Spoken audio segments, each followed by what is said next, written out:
In 2012, our whole family accepted Almighty God's work of the last days. From God's words, I understood what it meant to truly believe in God, and also understood that each person has a mission in this world. In life, people must pursue the truth and do their duties as created beings. So, I gave up my job and came to the church to do my duty. At that time, I was going out to spread the gospel every day, and I only went home to see my father occasionally. When I saw my father in poor health, I knew that his asthma was flaring up again. Before, all he had to do was just take some medicine or receive an infusion. I thought that this time he'd get through it without taking a hitch, just like in the past. But not long after that, I got the news that my father had passed away. My brother spoke to me through the phone, saying, "Dad's gone." Hearing these two words broke my heart, and the tears flowed non-stop. When I got home, my aunt said reproachfully, "You studied medicine. You knew your father had asthma. So why didn't you get him to do oxygen therapy? Then maybe he wouldn't have died so early." Hearing this, my heart became even more tattered, and it was full of indebtedness toward my father. If I had thought about him a little more, would he really not have passed away so early? My aunt took my hand and said, "Out of all their children, your parents paid the greatest price for you. Now your father is gone, and you didn't have the chance to be filial toward him. In the future, you've got to properly look after your mother." I nodded silently, thinking of how my parents brought me up, gave me an education, and thought of me as a source of pride. However, before I could do anything for either of them, my father passed away. I had to take up my responsibility of caring for my mother. I couldn't let her suffer. After that, even though I was doing my duty every day, whenever I had free time, I would think, if I don't get a job and make money, how will my mother live in the future? If I can look after my mother and give myself another thing to feel remorseful about, I'll regret it my whole life. So, I started looking for jobs every day after I finished doing my duty. In March of 2013, I had found a job and was getting ready to go to work. But right when I was leaving the house of the sister who had been hosting me, I became extremely sad. A hymn echoed over and over in my head. "I fell into sin, but rise in the light. Receiving your exaltation, how grateful I am. God incarnate suffers, how much more should I, a corrupt person? Should I yield to dark powers, how would I see God? When I remember your words, they make me long for you. Whenever I see your face, I feel with guilt and respect. How could I abandon you, seeking so-called freedom?" Humming this song, I was overcome with sadness. And when I got to the line, "How could I abandon you, seeking so-called freedom?" my face was already covered in tears. In the past, I was living in emptiness and pain, without a direction in life or a purpose to my existence. It was God who chose me from this vast sea of people and made me lucky enough to hear His words and understand the meaning of life. This was God showing me His grace. But I gave up my duty so quickly to get a job and earn money, and I felt very indebted to God. Crying, I called out to God, "God, I'm too weak. and I cannot rebel against myself. Please stop me from walking this path. Just then, from far away, I saw a sandstorm blowing in my direction. Soon, I was enveloped in the storm. I couldn't breathe or see anything. I heard the sound of flapping, as if something had been sucked up into the air. At that time, there was a single thought in my head: run. Immediately, I threw down my e-bike and ran forward. I had only made it a few yards when I heard a loud noise behind me. I was covering my eyes and didn't dare to look. All I could do was continue to pray in my heart and ask God to protect me. After a while, the sandstorm died down. Only then did I see my e-bike lying not too far away and noticed that a concrete roadside telephone pole had been broken in half by a flying colored steel roof. The telephone pole had been blown more than 10 yards away, and its cables had also snapped. If my mind didn't tell me to run just then, I could have been crushed to death. At that time, a sentence of God's words echoed in my mind. I have even shown you the flames of heaven, but I have not had the heart to burn you. I knew that God had protected me and that this was His way of speaking to me and showing me His will. I prayed silently to God in my heart. God, I won't work to earn money anymore. I won't leave you. But when I woke up the next day, I wavered again. Looking ahead, I still had a long path to walk. If I didn't have a job, then how would my mother live in the future? My parents had raised me, and I should provide for them in their old age. But giving up my duty and getting a job to earn money would also make me very sad. I knew that hospital work was extremely busy. So if I went to work there, I might barely even have time to attend gatherings. Later on, I went off to do my duty. However, I would still think about my mother from time to time. Even though I knew my brothers were with her and she shouldn't have any difficulties in her life, I still often felt remorseful and indebted to her for not being able to look after her. In the blink of an eye, 10 years passed. One time, under some unusual circumstances, I thought of how my mother must look, living alone after my father's passing. There was a pain in my heart that was hard to control, as if all of this had just happened yesterday. My father had been gone for 10 years, but my sense of indebtedness toward my parents was still buried deep inside my heart. I wanted to completely rid myself of this state, so I came before God to seek the reason why I had always lived inside this feeling of indebtedness to my parents. I read some of God's words and gained a bit of knowledge about my problem.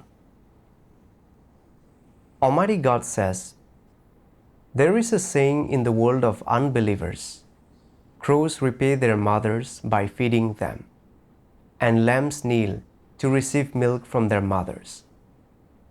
There's also this saying, an unfilial person is lower than a beast." How grandiose these sayings sound. Actually, the phenomena that the first saying mentions, crows repaying their mothers by feeding them, and lambs kneeling to receive milk from their mothers, really do exist. These are facts. However, they are simply phenomena within the animal world.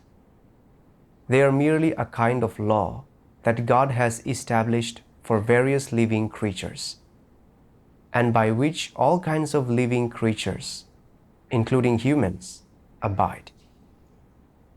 The fact that all kinds of living creatures abide by this law further demonstrates that all living creatures are created by God. No living creature can break this law, and no living creature can transcend it.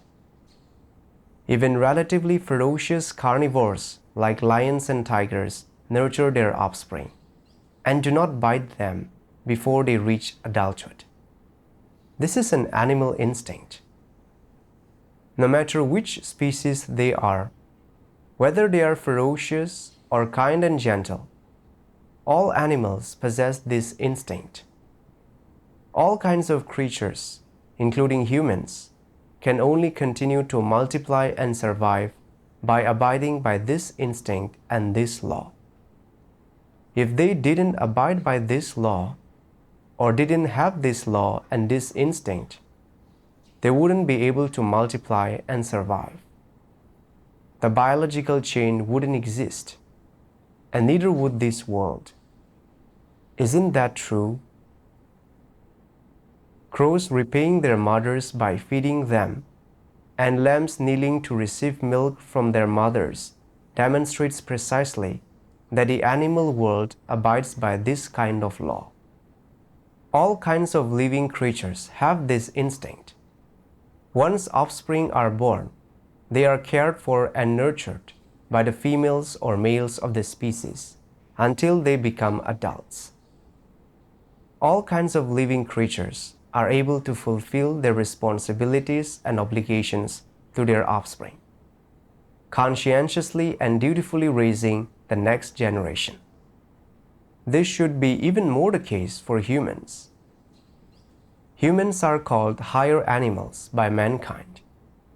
If they cannot abide by this law and lack this instinct, then humans are lower than animals, aren't they? Therefore, no matter how much your parents nurtured you while they were raising you, and how much they fulfilled their responsibility to you, they were only doing what they ought to within the scope of the abilities of a created human. It was their instinct. All kinds of living creatures and animals possess these instincts and laws, and they abide by them very well, carrying them out to perfection. This is something that no person can destroy. There are also some special animals like tigers and lions. When these animals reach adulthood, they leave their parents, and some males even become rivals, biting, contending, and fighting as necessary. This is normal. It is a law. They are not very affectionate, and they do not live amid their feelings like people do, saying, I have to repay their kindness. I have to recompense them. I have to obey my parents. If I don't show filial piety to them, other people will condemn me, berate me, and criticize me behind my back. I couldn't bear that. Such things are not said in the animal world. Why do people say such things?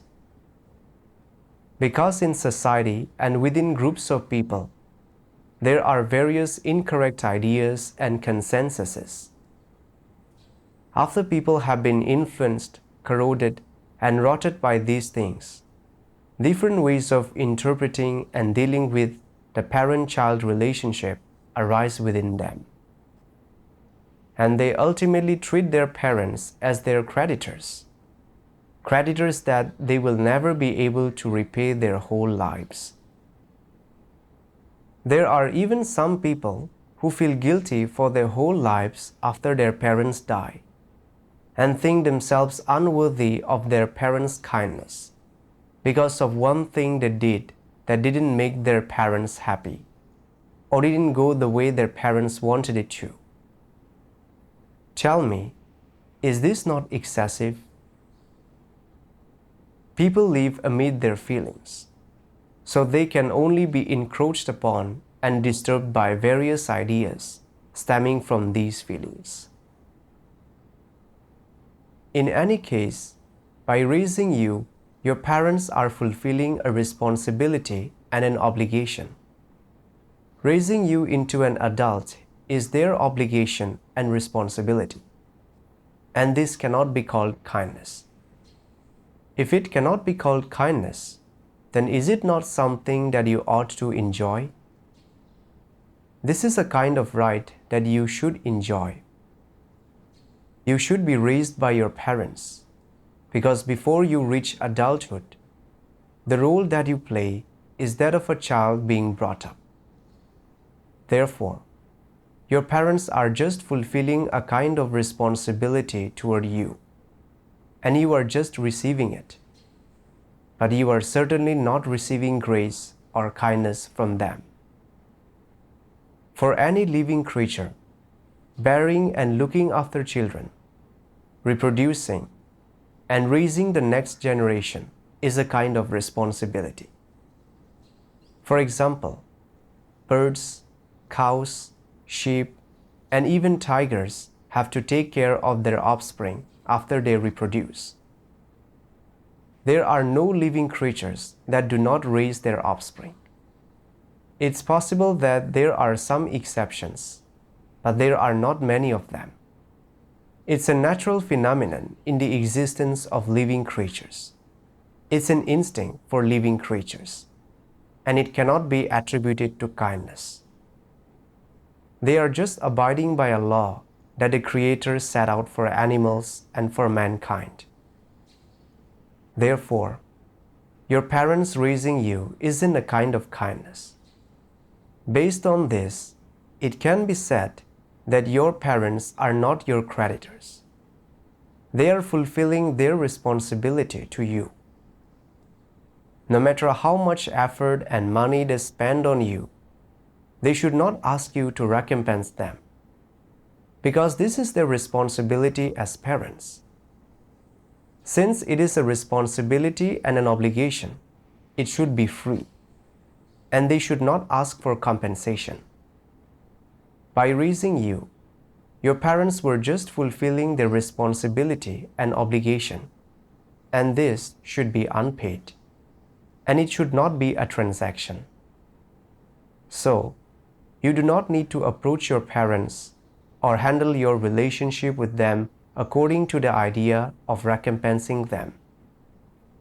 If you do treat your parents, pay them back, and handle your relationship with them according to this idea, that is inhumane. At the same time, it is likely to make you restrained and bound by your fleshly feelings, and it will be hard for you to emerge from these entanglements, to the extent that you might even lose your way. From God's words, I understood that parents nurturing their children is not a sort of kindness at all. It is a law and instinct that God has ordained for all living things. Any kinds of animals, whether they are gentle or ferocious, do everything they can to nurture their offspring based on environmental conditions. This is their responsibility and obligation, as well as an instinct given to them by God. Only if living creatures abide by this instinct and law can they continue to multiply and survive. Humans are like this too. It is parents' responsibility and obligation to nurture their children, and it is something innate that God has bestowed upon them, something that humans do instinctually. From birth, my parents had nurtured my siblings and me. My younger brother liked to learn trades, so my mother let him study to be a chef. I rather liked studying, and my grades were always good. My parents helped to cultivate my studiousness, and so they spent a fair amount of energy and money on me. My mother had said that they would support any of us if we wanted to study. This was my mother normally fulfilling her responsibility of nurturing her children, and cannot be seen as a transaction. My parents had always supported me believing in God and doing my duty. Even though my father had passed away, my mother had not required that I take care of her. She only hoped that I could believe in God and do my duty wholeheartedly. However, all along I had let traditional culture affect how I saw my relationship with my parents. Ideas such as filial piety is a virtue to be held above all else. Children hope to provide for their parents when they're old, but time does not wait, just as a tree craves calm, but the wind does not stop.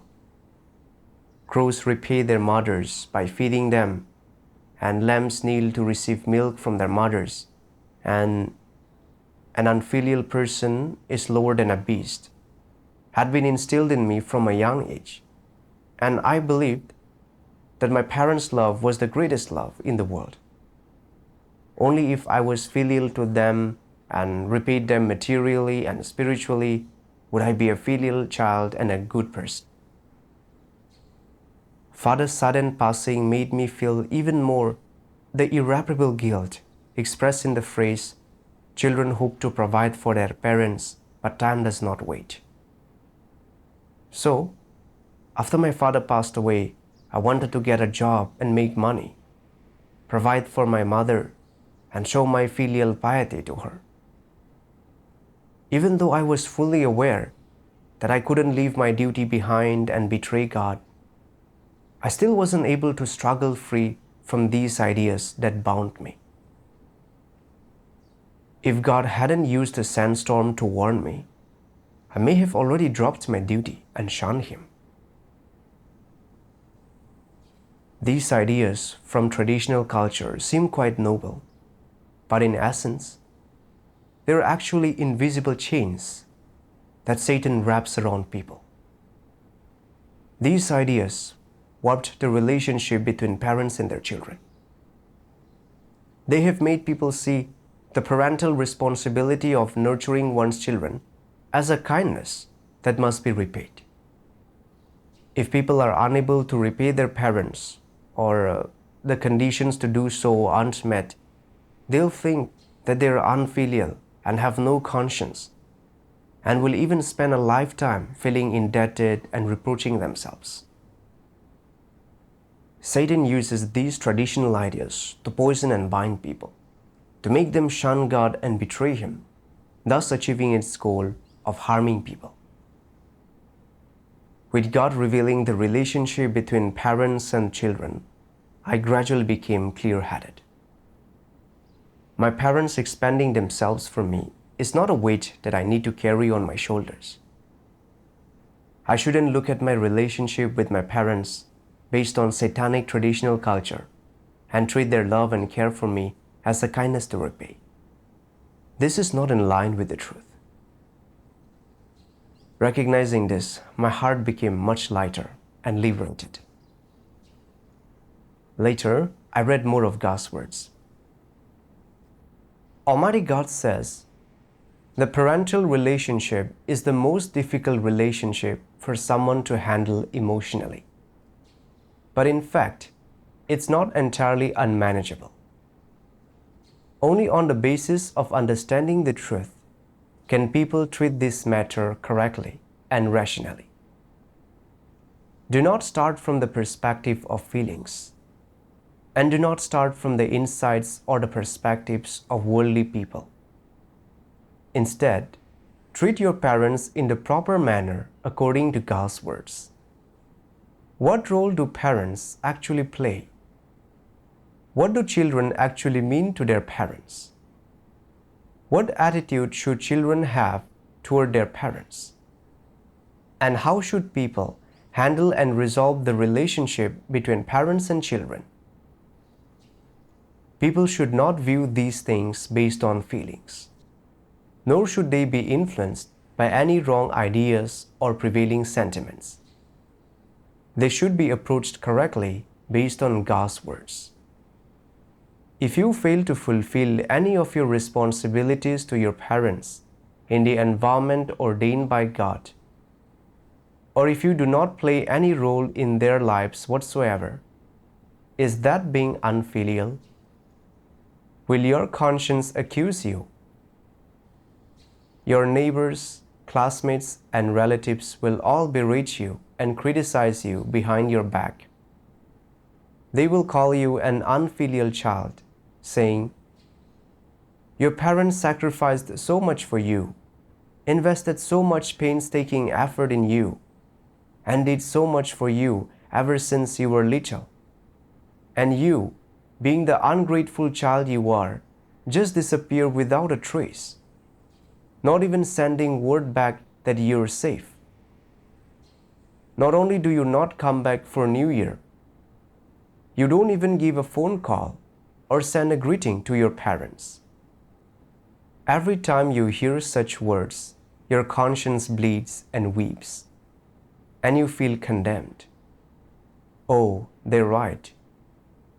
Your face flushes with heat, and your heart trembles as if being pricked by needles. Have you had these types of feelings? Are the neighbors and your relatives right in saying that you are unfilial? No, I'm not unfilial. Explain your reasoning.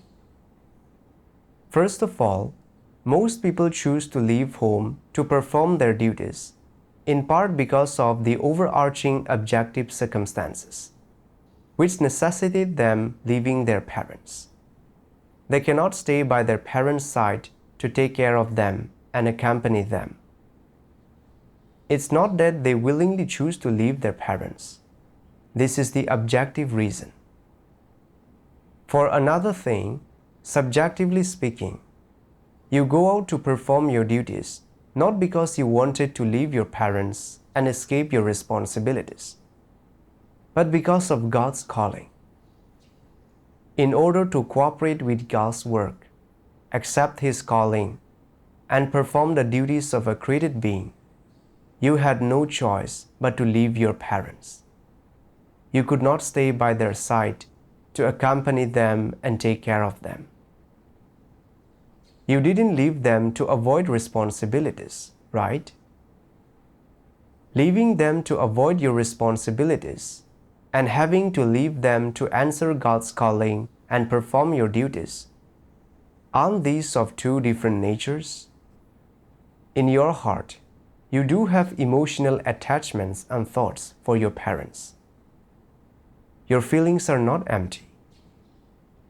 If objective circumstances allow, and you are able to stay by their side while also performing your duties, then you would be willing to stay by their side, regularly taking care of them and fulfilling your responsibilities.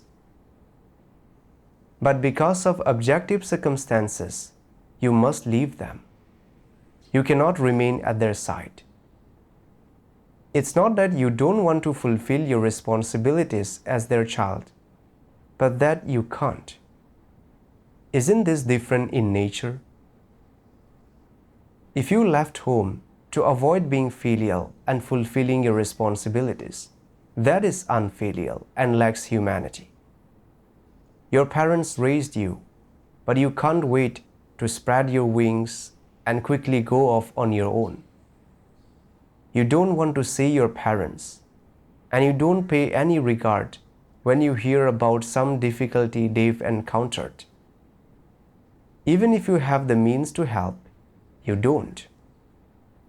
You just pretend not to hear and let others say whatever they want about you. You simply don't want to fulfill your responsibilities. This is being unfilial. But is this the case now? Many people have left their counties, cities, provinces, or even their countries to perform their duties. They are already far away from their hometowns.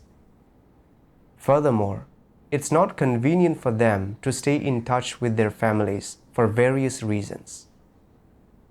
Occasionally, they inquire about their parents' current situation from people who came from the same hometown and feel relieved when they hear that their parents are still healthy and getting by okay. In fact, you are not unfilial. You haven't reached a point of lacking humanity, where you don't even want to care about your parents or fulfill your responsibilities toward them. It's because of various objective reasons that you have to make this choice. So you're not unfilial. From God's words I understood that always living inside my feelings of indebtedness toward my parents these years was because I had been influenced and poisoned by traditional culture.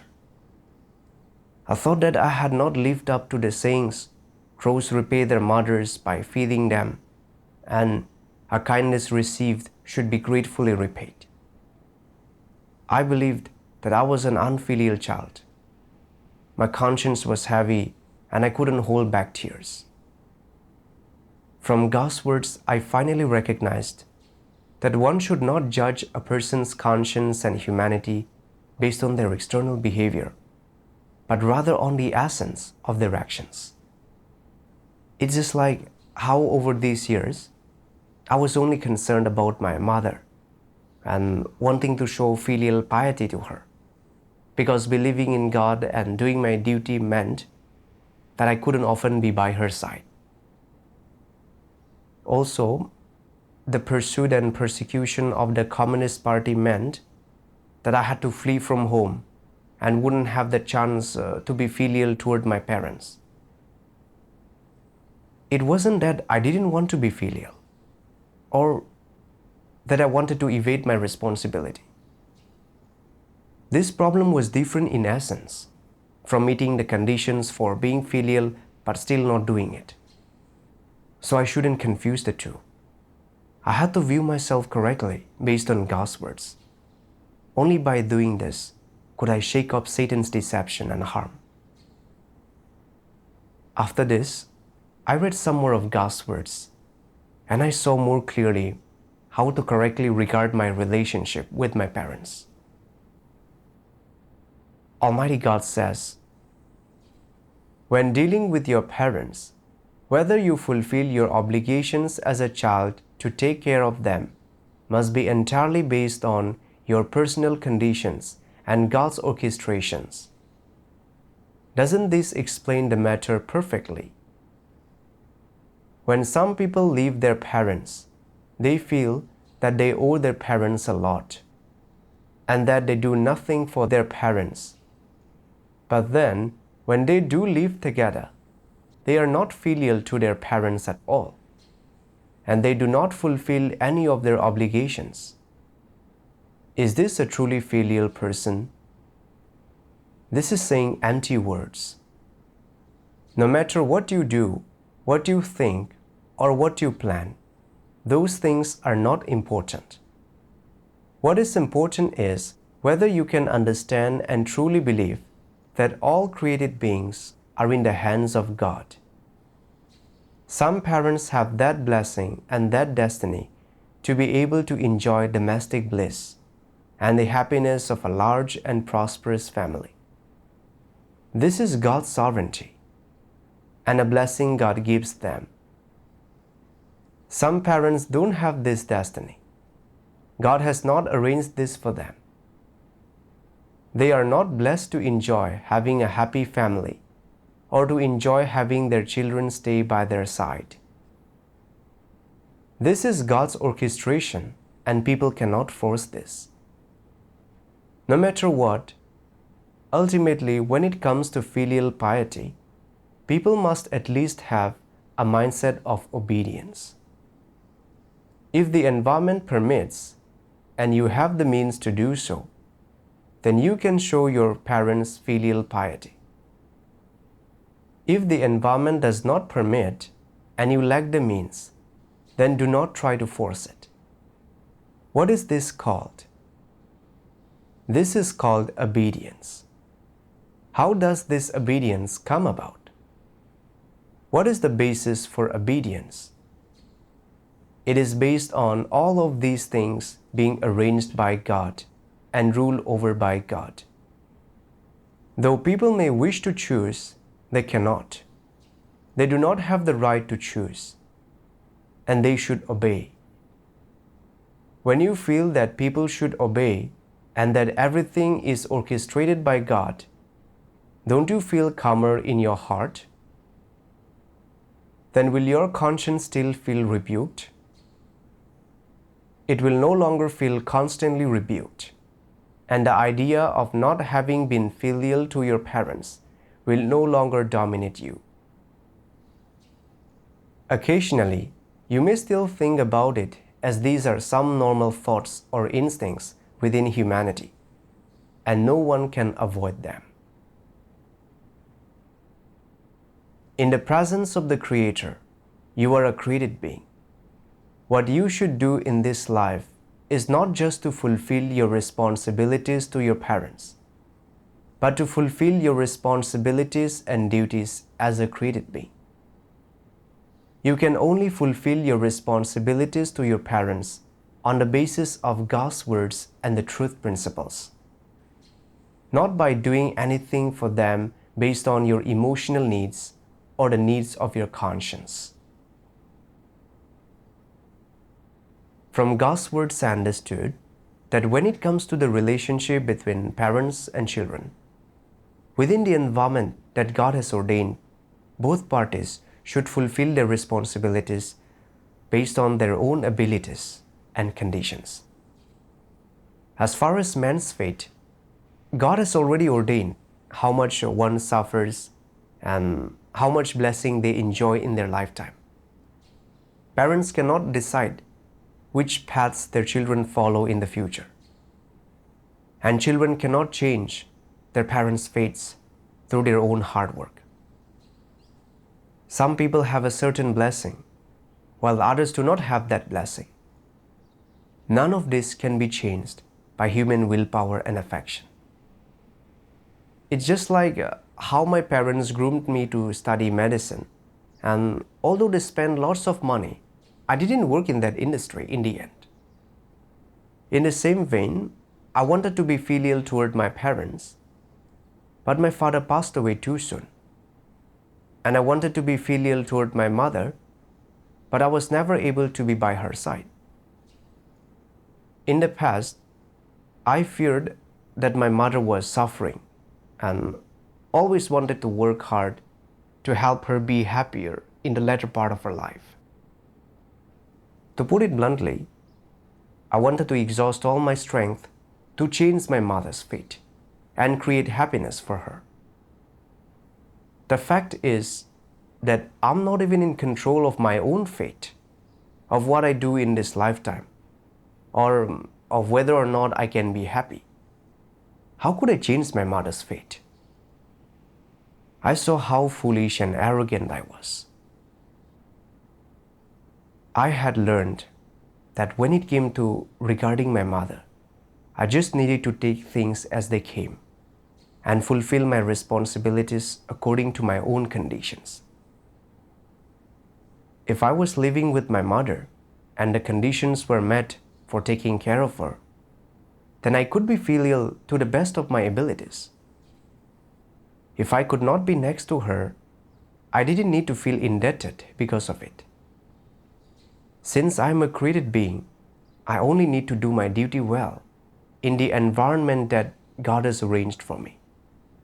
This is what's most important. Not too long ago, I got in touch with my mother. She told me that the greatest happiness in her life was being chosen by God and hearing His voice, and that her greatest wish was that she could do her duty well and be worthy of God's salvation. She also told me to do my duty as best I could. After reading my mother's letter, I cried. What I had believed about being filial toward my mother and giving her a superior material life would not necessarily have made her happy. In fact, when it came to material things, my mother didn't have such high demands. She only wanted me to properly follow God, pursue the truth, and do my duty well. That was her real greatest wish. In the past, I thought that I ought to take on the responsibility of being filial toward my mother. seeing as she and my father had paid a greater price for me compared to my siblings. But things always turned out different than I wished. Later, I thought that even though I couldn't be by my mother's side, my elder brother was quite filial and would often look after my mother. However, it turned out that he was unable to stay by my mother's side. My younger brother typically isn't good at saving money, and I used to think that if he even just had enough money for himself, he'd be doing great. Now, he is the one providing for my mother.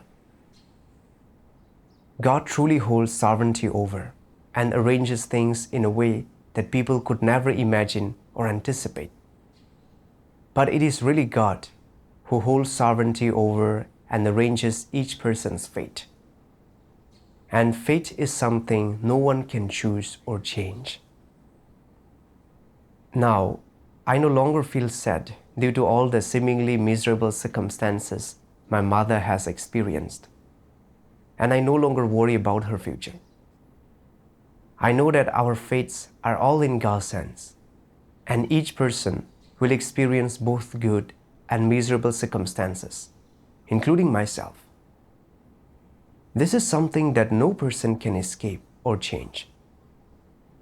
All I can do is hand my mother over to God and ask Him to guide us to pursue the truth within the circumstances that He has arranged for us, and to guide us to do each of our duties well and to repay His love.